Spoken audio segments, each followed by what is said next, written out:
Si vous faites partie des timides et si vous avez vraiment envie de vous débarrasser de cette timidité, je vous partage 10 conseils pour vous aider dans cette vidéo.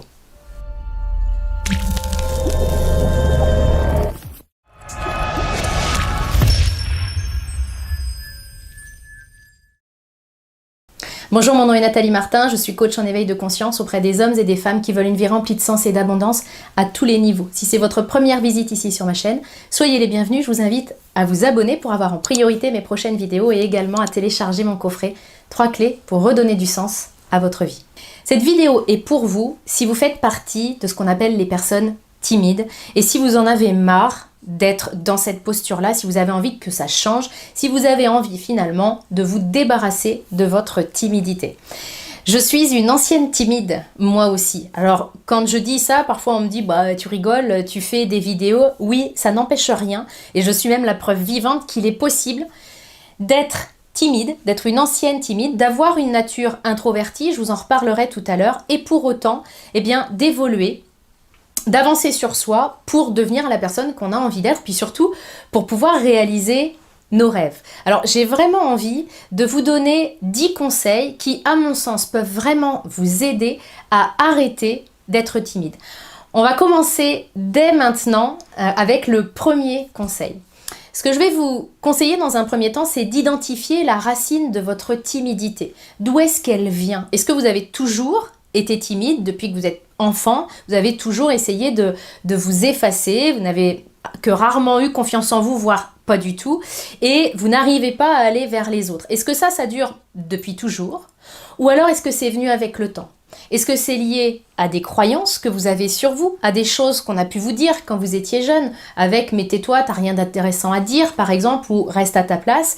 Est-ce que c'est lié à des habitudes, tout simplement parce qu'au fil des années, vous avez pris l'habitude de vous effacer, tant et si bien que finalement, vous ne savez plus comment faire pour vous mettre un petit peu en avant, en tout cas pour prendre votre place. Ou alors, est-ce que la racine de votre timidité, elle est liée à un manque d'estime de vous-même? Est-ce que vous ne prenez pas de place? Est-ce que vous vous effacez parce que vous êtes convaincu que finalement vous n'avez que peu de valeur et que ce que vous avez à dire, c'est pas vraiment intéressant pour les autres et que les autres sont nettement mieux que vous? C'est intéressant que vous puissiez réfléchir, mettez la vidéo sur pause et prenez vraiment le temps de réfléchir à où est la racine de cette timidité. Parfois, on s'aperçoit que la racine, c'est une croyance, c'est un truc que j'ai entendu de mes parents, de mes profs. Et mes parents et mes profs ont beau ne plus être là, je continue à le croire. C'est important d'être conscient de ça parce qu'on continue à porter des boulets aux pieds sans même s'en apercevoir. Alors, si vous vous rendez compte que la racine de votre timidité, c'est une croyance, c'est une habitude, c'est une mauvaise estime de vous-même, je vous invite à aller sur ma chaîne et à regarder les vidéos qui sont associées à cette thématique-là, comment se débarrasser d'une croyance, comment avoir une bonne estime de soi, comment prendre des bonnes habitudes. Je ne creuse pas davantage cette première clé parce que j'en ai 10 à vous donner et vous savez que j'aime les vidéos synthétiques, mais n'hésitez pas, quand vous avez identifié la racine, à aller arracher la racine en regardant des vidéos qui y sont associées. Deuxième point important, je vais vous inviter à mesurer le coût de votre timidité. Quel est le prix que vous payez à ne pas prendre votre place? Quel est le prix que vous coûte cette timidité qui est peut-être même une timidité excessive et maladive? Prenez le temps d'écrire ce que ça vous empêche de dire, de faire, d'oser, d'expérimenter. Listez le coût de votre timidité. Troisième clé, déterminez pourquoi vous voulez arrêter d'être timide. Ça, c'est hyper important pour aller chercher de la motivation. La clé numéro 2 et la clé numéro 3 sont là pour vous faire réaliser que vous avez toutes les raisons de vous mettre en marche. Donc, identifiez les raisons qui font que vous avez envie d'arrêter d'être timide comme vous l'êtes aujourd'hui. Votre motivation, elle se situe ici. Et elle est indispensable parce que le conseil numéro 4 que je vous donne, c'est que je vous invite à être prêt à faire des efforts. Il y a un prix à payer au changement, à n'importe quel changement. Que j'ai envie de perdre du poids, d'arrêter de fumer, de changer de job ou que j'ai envie d'arrêter d'être timide, je vais avoir des efforts à faire parce qu'il va falloir que j'arrête de fonctionner comme j'ai toujours fonctionné. Et vous le savez d'ailleurs, parce que c'est peut-être pas la première fois que vous cherchez des clés pour arrêter d'être timide. Vous avez peut-être déjà d'ailleurs trouver des clés pour arrêter d'être timide, puis vous les avez pas mis en place. Pourquoi? Parce que votre hamster, là, à l'intérieur de votre tête, vous a mis sous le nez le prix que vous alliez payer pour bouger. C'est-à-dire qu'il vous a dit, ouais, mais tu vas passer pour un imbécile, puis peut-être que tu vas rougir, puis peut-être que tu vas bredouiller, et puis à force d'entendre tous ces peut-être, vous vous êtes résigné, puis vous êtes dit, non, bah, c'est pas grave, j'arrête, je le fais pas, je préfère rester dans ce que je maîtrise. Votre hamster a complètement oublié de vous faire mesurer le prix du non-changement. C'est ce qu'on a fait dans les clés numéro 2 et 3. Donc maintenant, soyez prêts à faire un effort. Il y a un prix à payer pour bouger, un prix à payer pour changer, un prix à payer pour que vous osiez prendre votre place, votre juste place tout simplement. Et ce prix à payer, malgré ce que votre mental vous raconte, il est très très inférieur aux bénéfices que vous allez pouvoir ressortir de ça. 5e point, je vous invite à croire que c'est possible pour vous. Tout est une question de croyance. Si je crois que ce n'est pas possible pour moi, alors j'ai raison, c'est pas possible pour moi. Parce que je vais me comporter comme quelqu'un qui est résigné et forcément je vais pas faire les mêmes choses que si je suis sûre que c'est possible aussi pour moi. Si vous avez besoin de vous en convaincre, n'hésitez pas à l'écrire. Vous pouvez devenir la personne que vous avez envie d'être. Vous pouvez évoluer et contrairement à ce que vous croyez peut-être, la timidité n'est pas une fatalité, ça ne fait pas partie de vous intégrer, enfin, ça ne vous définit pas, c'est ça que je veux vous dire surtout. Ça ne vous définit pas. Malgré le fait qu'on dise « moi je suis timide », vous l'êtes parce que peut-être que vous l'êtes devenu au fur et à mesure des années. Alors bien sûr, il y a des tempéraments plus introvertis et d'autres plus extravertis. C'est ce que je vous disais au début de cette vidéo. Moi, je fais partie des personnes qui sont introverties. C'est-à-dire que je vais avoir besoin d'être un petit peu seule, d'être tranquille, etc. Ça, c'est un vrai truc que j'ai. Puis, je ne vais pas forcément être à l'aise avec un grand nombre de personnes. Mais au fur et à mesure du temps, j'ai appris à évoluer là-dessus. Donc votre timidité ne vous définit pas et il est possible pour vous de travailler là-dessus, d'évoluer, si vous êtes prêt, comme je le disais au 4e, à faire des efforts pour ça. Donc vraiment, c'est important, votre croyance, c'est la base de votre changement. 6e point, arrêtez de vous coller la pression. Arrêtez d'avoir des attentes envers vous-même qui sont hallucinante. Quand vous allez, je vais vous expliquer comment tout à l'heure, quand vous allez vous mettre en chemin pour vaincre votre timidité, pour arrêter d'être timide de manière excessive, prenez-le vraiment, cette évolution, prenez-la comme une expérience, comme un terrain de jeu. Vous n'avez absolument rien à perdre, vous avez tout à gagner. Imaginez, on va prendre un exemple concret, imaginez que comme je suis timide, j'ose pas demander à cette personne-là si elle veut bien travailler avec moi. J'oublie alors que si je lui demande pas, de toute façon, elle ne travaillera jamais avec moi. D'accord? Puisqu'on ne travaille pas ensemble. Donc, au pire des cas, ce qui va se passer, c'est qu'on ne travaillera pas ensemble. C'est-à-dire qu'en gros, ce qui va se passer au pire, c'est qu'il n'y a rien qui va changer. J'ai tout à gagner à aller prendre ma place. J'ai absolument rien à perdre. Et lâchez vraiment vos exigences. Je rencontre trop de personnes qui me disent « Moi, je suis timide. Quand je parle, je rougis. » Oui, c'est physiologique, j'y peux pas grand-chose et ça les bloque, c'est-à-dire qu'ils se disent non, je peux pas aller parler ou aborder cette personne-là parce que je vais me mettre à rougir.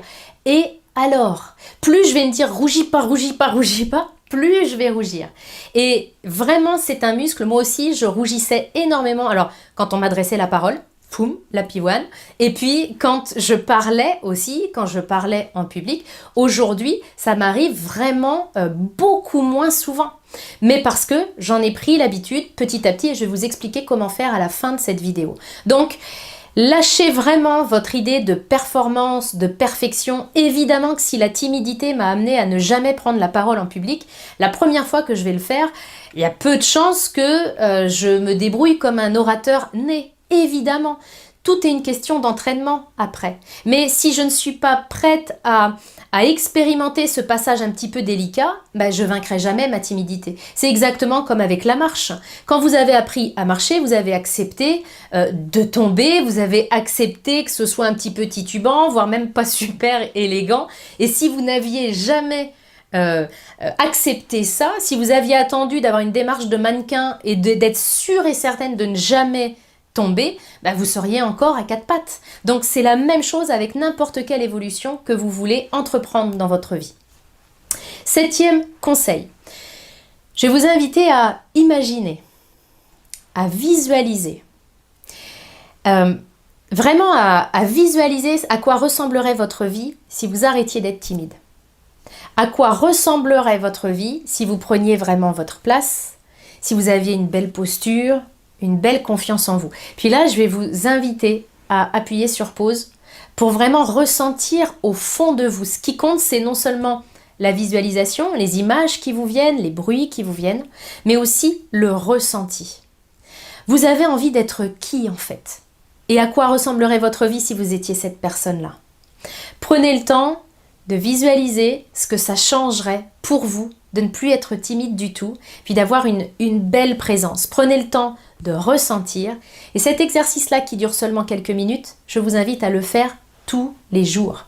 Prenez juste quelques minutes pour vous connecter à cette nouvelle personne que vous avez envie de devenir. Vous avez envie de lâcher le vous qui est timide, qui a peur de prendre sa place, qui pense qu'il n'est pas légitime, pas adéquat, pas à la hauteur. Vous avez envie de lâcher cette personne-là pour vraiment vous envoler vers votre potentiel et devenir quelqu'un qui n'a plus peur de prendre sa place. Eh bien, en vous connectant quelques minutes par jour seulement, au fait de, ok, je ressentirais quoi si jamais j'avais pleinement confiance en moi? Rien qu'en faisant ça, vous créez déjà des nouvelles connexions dans votre cerveau, de nouvelles connexions neuronales, et le changement est en train de s'ancrer à l'intérieur de vous. Il a l'air de rien cet exercice-là, mais il est extrêmement important. 8e clé, inspirez-vous de personnes pour lesquelles, quand vous les regardez, vous avez l'impression qu'elles ne sont pas timides du tout. Inspirez-vous, et si vous avez un nom qui vous vient, n'hésitez pas à l'écrire, parce que ça peut être comme un modèle, comme votre mentor. À qui vous pensez quand je vous parle d'une personne qui n'est pas timide, qui est à l'aise, qui est bien dans ses baskets, puis qui prend une juste place. Une juste place, c'est que je ne suis pas là pour monopoliser toute la place. Je ne suis pas là pour écraser les autres, mais juste pour être à la place que j'ai envie d'être. À qui vous pensez quand je vous dis ça? Alors, ce n'est pas forcément quelqu'un de votre entourage, ça peut être une personne connue, que vous la connaissiez de près ou de loin, peu importe. Mais l'idée, c'est que vous puissiez avoir un modèle et que vous puissiez vous dire, finalement, à quoi je le vois qu'elle n'est pas timide? À quoi je vois qu'elle prend sa juste place? Et vous notez des critères extrêmement précis. Je peux le voir par exemple parce qu'elle ose regarder les gens dans les yeux. Je peux le voir parce que, effectivement, elle n'a pas le regard fuyant, elle ne regarde pas ses pompes, elle n'est pas toute recroquevillée sur elle-même, elle ose dire bonjour, elle est souriante, elle se tient droite. J'en sais rien, je ne sais pas comment et qui vous sert de modèle, mais listez vraiment tous ces points-là parce que ça va vous inspirer. C'est-à-dire que si intérieurement je suis timide, j'ai pas du tout confiance en moi, mon corps il va me suivre. C'est-à-dire que je vais un peu débarquer comme ça quand je suis en société ou en groupe. Si intérieurement je suis bien dans mes baskets et je suis pas en train de me poser la question de savoir si je suis légitime ou pas, je m'en fous. C'est juste, je suis là. Si je suis là-dedans, ça va se voir aussi dans ma posture. Mais en fait, ça marche dans les deux sens. Mes pensées influencent mon corps, mais mon corps peut influencer mes pensées. Donc, inspirez-vous du modèle que vous avez trouvé pour vous dire, tiens, la prochaine fois, j'essaierai juste de me dégager un petit peu plus les épaules. La prochaine fois, j'essaierai de dire bonjour à quelqu'un que je connais pas. Et là, je fais du lien avec ma 9e et avant-dernière clé, c'est que je vous invite à y aller progressivement. Il va falloir vous faciliter la tâche. On l'a vu tout à l'heure au début de la vidéo, ça va vous demander un effort. Si quand je suis en soirée, je ne parle à personne, et puis que là, j'ai envie de vaincre ma timidité et de me mettre en route, eh bien, je vais faire en sorte que ce soit le plus facile possible. C'est pas le but que je me savonne la planche, que je me mette des bâtons dans les roues. Donc, je rends ça le plus facile possible. Autrement dit, choisissez une action que vous allez pouvoir mettre en place. Je ne parle pas d'une action que vous avez déjà faite. Je parle d'un truc nouveau. Si vous avez envie de devenir quelqu'un, une meilleure version de vous-même, il va falloir que vous fassiez des choses que vous n'avez jamais faites. Donc, la petite action, ça peut être, prochain réseautage ou prochaine réunion de famille où je regarde les gens vraiment dans les yeux. Mais je ne vais pas me mettre comme objectif de les fixer 10 minutes dans les yeux sans bouger, sans cligner. Et d'une, parce que je vais sembler un petit peu bizarre au niveau de mon environnement. Et de deux, parce que l'écart est beaucoup trop important. Donc vraiment, je me fixe des petits objectifs. Vraiment des toutes petites choses. Et je crée les conditions idéales pour rendre ça le plus facile possible. Je peux par exemple imaginer d'y aller accompagné. On s'en fiche que j'y aille pas tout seul au tout début. Mais il n'empêche que j'ai été dans un lieu que je ne connaissais pas. Et puis après, au bout de quelques fois où je me suis fait accompagner, peut-être que je me donnerai le challenge d'y aller toute seule. Mais j'ai pas intérêt à me fixer un objectif trop important. C'est vraiment, ce qui compte, c'est de se mettre en marche. Vous pouvez, par exemple, également, quand je vous dis y aller progressivement, vous pouvez aussi faire des actions simplement avec vous, pas forcément avec les autres. Le simple fait de vous regarder dans la glace, de vous regarder dans les yeux, parce qu'être capable de regarder les autres dans les yeux, ça commence par être capable de se regarder soi dans les yeux. Et vraiment, rappelez-vous que vous êtes une belle personne et que vous êtes capable de déplacer des montagnes, que vous êtes capable de dépasser votre timidité. Vraiment, conditionnez-vous à réussir. Ça peut être une première action qui va pas trop vous faire peur, mais qui pour autant, comme je le disais tout à l'heure, va vous permettre de créer de nouvelles connexions neuronales. 10e point, je vais vous inviter, et d'une, à célébrer chacun de vos pas. Célébrer, ça veut dire quoi? Ça veut dire être conscient des avancées que vous avez faites. Si votre challenge, c'était regarder quelqu'un dans les yeux alors que je ne le connais pas, quand vous l'avez fait, donnez-vous une petite tape dans le dos en disant « Ouais, c'est cool, je l'ai fait ».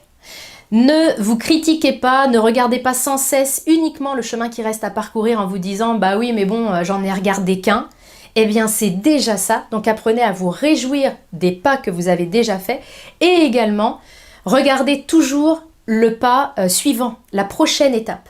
Quand vous avez fait un premier pas, vous avez fait un premier effort, des fois ça s'est pas super bien passé, ça s'est pas passé comme vous le souhaitiez, bah oui, ça fait partie du jeu, ça fait partie de l'entraînement, ça fait partie de l'apprentissage, comme je disais tout à l'heure avec la marche, les chutes, ça arrive, mais c'est pas parce que je suis tombée qu'il faut que j'arrête de progresser. Donc, sans cesse, maintenez le mouvement. C'est plus facile d'enchaîner les petites actions que de faire une action, s'arrêter pendant 3 semaines et recommencer après. Maintenez la dynamique. Quand vous avez fait un pas et que vous l'avez célébré, demandez-vous quelle est la prochaine étape pour vaincre votre timidité. J'espère vraiment que ces 10 conseils vont vous y aider parce que finalement, la timidité, c'est un enfermement. Ça vous empêche d'exprimer librement qui vous êtes et de donner librement et massivement ce que vous avez à donner au monde. Donc, je tiens l'intention pour vous que vous puissiez mettre le curseur à un bon endroit. Si vous êtes d'un naturel introverti, bah, vous ne courrez peut-être pas après les grandes quantités, une grande quantité de personnes, mais l'idée, c'est que la timidité ne soit plus un poids pour vous et que votre côté plus introspectif fasse partie de vous simplement, mais qu'il ne soit plus un frein dans votre évolution personnelle et dans votre évolution professionnelle. C'est l'intention que je tiens pour vous. J'espère vous y avoir aidé. Si tel est le cas, n'hésitez pas à liker la vidéo, à la partager pour aller aider d'autres personnes timides à vaincre leur timidité. Je vous en remercie d'avance.